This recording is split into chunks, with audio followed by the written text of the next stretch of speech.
কিভাবে আমরা অতি সহজে দশমিক ভগ্নাংশের যোগ বিয়োগ করতে পারি? এর মতো সহজ পদ্ধতি ও নিয়ম আর নেই, একদম সহজ। আমরা যারা দশমিক অঙ্ক দেখে ভয় পাই তারা এই অঙ্কগুলো দেখলে আর কখনো দশমিকের যোগ বিয়োগ নিয়ে টেনশন করব না। এখানে চতুর্থ শ্রেণীর 7 নাম্বার অঙ্ক, পৃষ্ঠা নাম্বার 110-এর আছে 5, নিচে আছে বিয়োগ 2.8।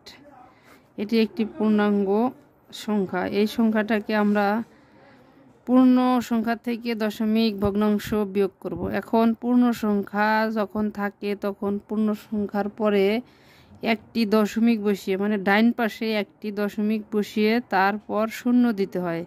এখন আমার যদি নিচে 3টা সংখ্যা থাকতো তাহলে আমি 3টা শূন্য দিতাম, যদি আমার 2টা সংখ্যা থাকতো তাহলে আমি 2টা শূন্য দিতাম। কারণ এই শূন্য দেওয়ার কারণে এই উপরের সংখ্যার কোনো পরিবর্তন হয় না। সেই হিসেবে আমরা কি করব, এখন পূর্ণ সংখ্যার সাথে একটি দশমিক বসিয়ে যে কয়টা শূন্য প্রয়োজন হয় সেই কয়টা বসাবো। এখানে আমাদের একটি সংখ্যা যেহেতু আমরা একটি শূন্য বসিয়েছি। এখন স্বাভাবিক যোগ বিয়োগ যেভাবে করতে হয় আমরা ওইভাবে বিয়োগ করব। এখন উপরে আছে আমার শূন্য, কেউ আমরা দশমিকের কথা মনে করব ভুলে গেছি, দশমিক নেই। তাহলে 8 আছে, কত হলে 10 মিলবে? 2 হলে। হাতে আমার 1 আর 2 3, 3 আছে, কত হলে 5 মিলবে?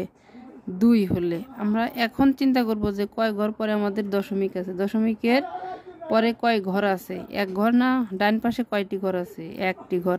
তাহলে ওই কয় ঘর গুণে আমরা দশমিক বসিয়ে দেব।